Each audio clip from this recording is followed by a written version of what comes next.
Hi, I'm Jenni Noyes and welcome to week 4 of my artistic values. Today I'm going to be looking at synthesis, why this is an important value to me as an artist.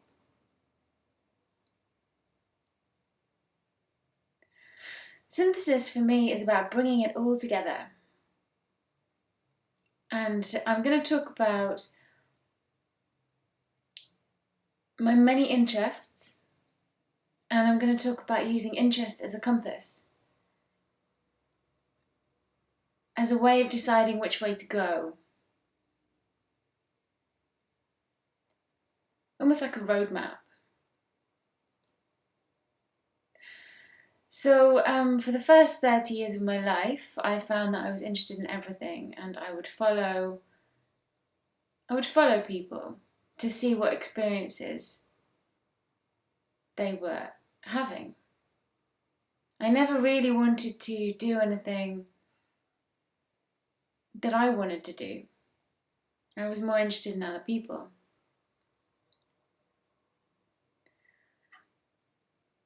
So I remember even being in an interview one time and they said, "What is your strength?" And I said, "I'm interested in everything. Genuine enthusiasm." Of course, this is also a weakness because being interested in everything means it's easy to be distracted.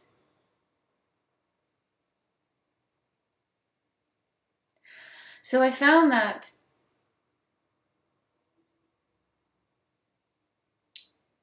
a few years ago, I reached a bottleneck where I didn't really want to. I talked about that in week 1's blog of self-care.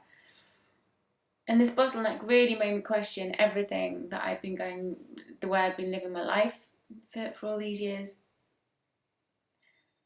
And I really started to look at my interests and really felt like it was time to take control and not feel so much swept along, which is amazing because you have the most exciting adventures. You're a great person to be around because you're kind of up for anything, really, so you're fun. I'm definitely less fun now, but I'm on a different journey now. And I'm learning to contain my interest and to work out what it is that I'm actually most interested in so that I can create my own path and consciously create. We looked at conscious creation last week and planning and really accepting responsibility for what it is that you want for your life, the images that you see for yourself, the most exciting vision you have for your future and your environment and your relationships. So today's synthesis is very much about if we are to break down the whole of each person into a series of interests, those collection of interests are what makes, I believe, everyone unique. No two people are going to have identical interests. We can share common interests, but not all of them. And I suppose that's a lifelong thing. You sometimes don't know what you like until you try it out. So, and I guess that's living, probably. It's the joy of living. So, looking at my interests and what is the most interesting thing to me. So rather than collecting all these experiences and taking notes, I have so many notebooks of taking notes of experiences and taking notes on films and taking notes when I'm reading. Again, a few years ago, I realised that I couldn't even watch a film without taking notes. So I really have learnt to stop in these last few years and reassess my situation and look at really what's not working for me. I used to be quite up and down on a roller coaster, emotionally, quite high and then quite low. And now I'm much more balanced. It's more like this, actually, rather than being like this. It's more like I feel myself gradually getting more and more settled in who I am. Happier, I suppose. So, yeah, I'm learning to take control. I'm learning to be a conscious creator. I'm learning to bring everything together of the last 30 years. So there has definitely been reoccurring themes and common interests in my notebooks, particularly in my notebooks there's definite themes of mental health, of emotional intelligence, interest in art and music. and travel and people and psychology. And what I've also done in the last few years is to look at all these ideas that I've been writing songs about. And I've also recognised that there's reoccurring themes in my songwriting. And this is what my album is about. It's about bringing together those 9 reoccurring themes. So the album that I'm bringing out is a reflection on 20 years of songwriting. My first album is a reflection of 20 years of songwriting. So the 9 themes in the album, In Darkness and Light is what it's called, and it'll be out in May this year.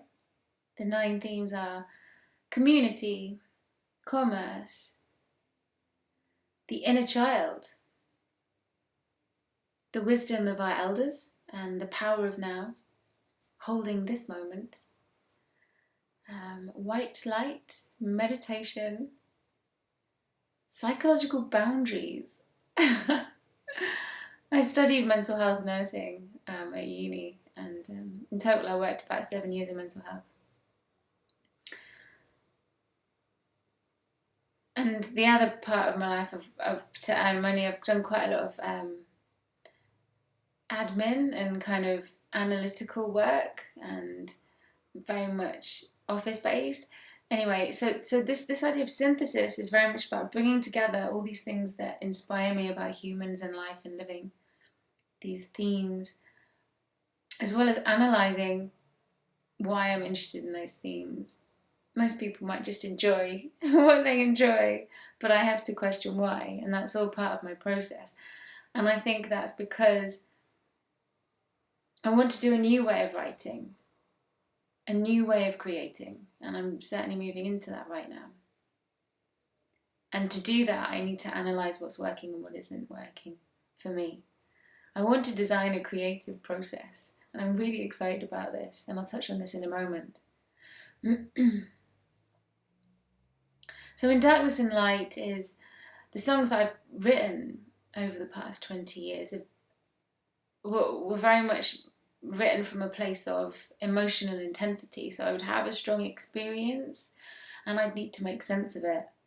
And I'd need to move through the music and write the lyrics and feel the vibrations of my voice and play the guitar, hold the guitar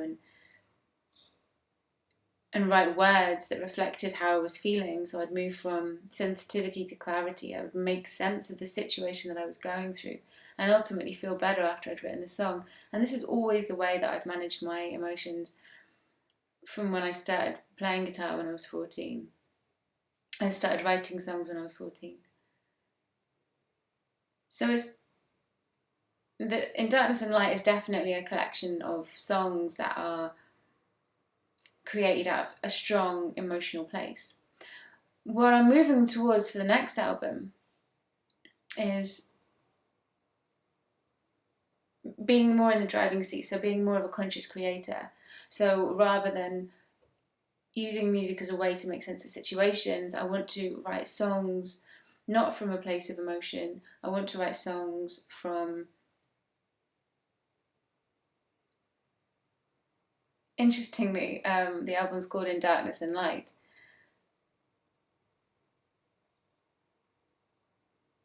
My next album, I suppose, will be written from probably more of a black and white place, less emotion, less colour, because it'll be from a place of quite mechanical. So I'll be going through a process that I will have created and writing songs from that place. It's difficult to explain it, and I won't get sidetracked trying to explain it to you now.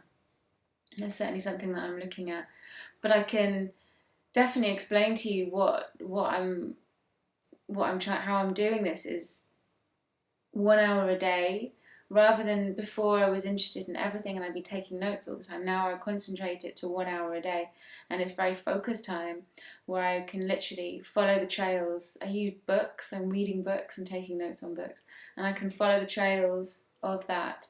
Sometimes I might explore a little bit on the internet during that time.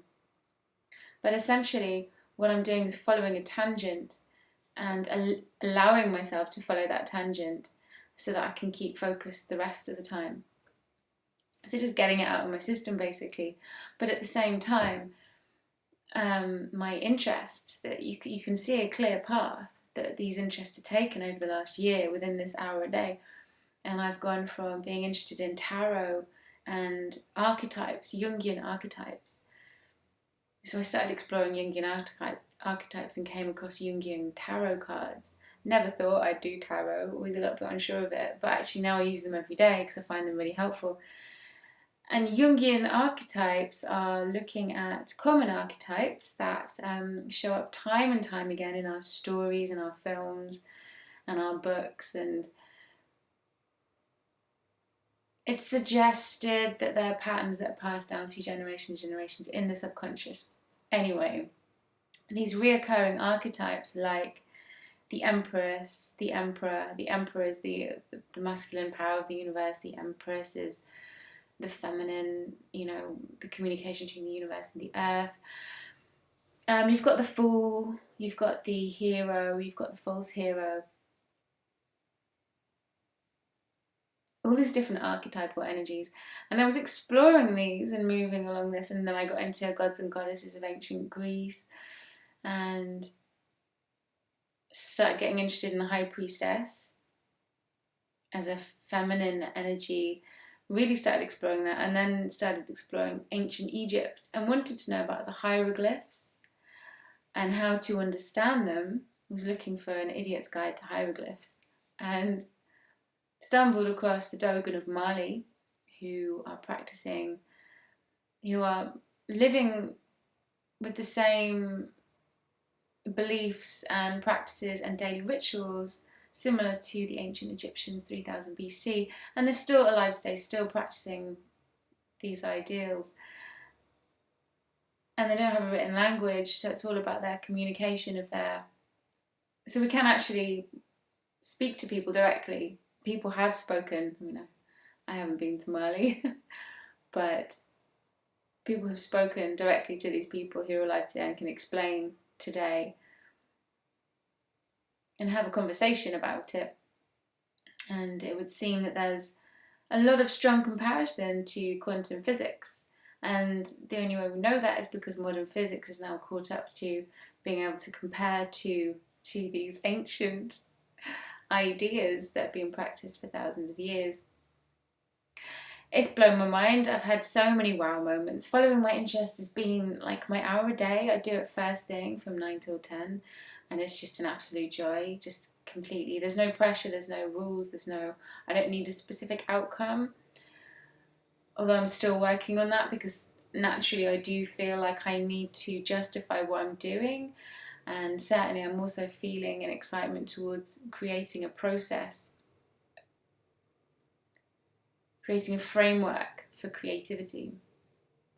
So there is a sense of urgency that I do want to get on it with this idea. But anyway, the Dogon of Mali and quantum physics. So I now find that I'm learning about quantum physics, and now I'm reading up on the Tao of Physics, which is a really popular book published by Shambhala, which is essentially the synthesis between Eastern mysticism and quantum physics. Or physics, Eastern mysticism and physics, and it's such a beautiful book, and it's inspiring me in so many ways. It's bringing together all my interests, and this is exactly what I want to do with this process that I want to create, is to put all my interests together and build a framework so that I can come in. That'll be a very holistic model, looking at spirituality and my interpretations of life, and a place of inspiration. So I open it up and I see everything that I love, and I go through this journey. Be like a pie chart, I suppose. Start at A and finish at F, and by the end of it, I've got a song, or I've figured out how to do a performance, or I've figured out how to do a set list, or write an album, or do a blog post. I'm really engaging with the imagination, so I'm really excited about that. And it's going to be based on physics and archetypes and everything I've learned in the last year. So lots to do. So yes, I think that synthesis for me is a way of living that is engaged with a beautiful and exciting process of creation. All the other weeks I've been talking about what I need to do to keep myself, to cut all the crap out of my life and keep myself focused and keep myself strong. Talked about self-care, talked about self-esteem, talked about planning. And I think synthesis for me is really the juicy stuff. It's right in the middle of the creative process. It's fighting the dragon. It's facing the reason why you began your creative journey in the first place. It's the juice. And so, and I think that it's really important to follow what we're interested in and make sure we put as much of the stuff that inspires us into our lives. And that does include strong experiences we've had that didn't make us feel very good, so not particularly joyful experiences, but give us passion and motivation to create something new and to contribute to the planet so that other people don't have such similar experiences as that. So it's interest, it's joys, it's passions, and it's really living authentically to self as much as possible. And it's a complex and fascinating journey. And I'm learning to have faith in life and worry less and meditate less on crap and more on joy and positivity. And because the universe is awesome, it's pretty special. So if you're having a bad day, just take a breath, return to breath, just breathe in and return to this present moment. And if you want to join me next week, I'm going to look at that a little bit more for my fifth value, which is being present. You can follow me on Facebook, Twitter, YouTube and SoundCloud, and do get involved in discussions. If you can, let me know how you're doing. That'd be amazing. If not, thank you so much for listening, and I hope to see you again next week. Thank you.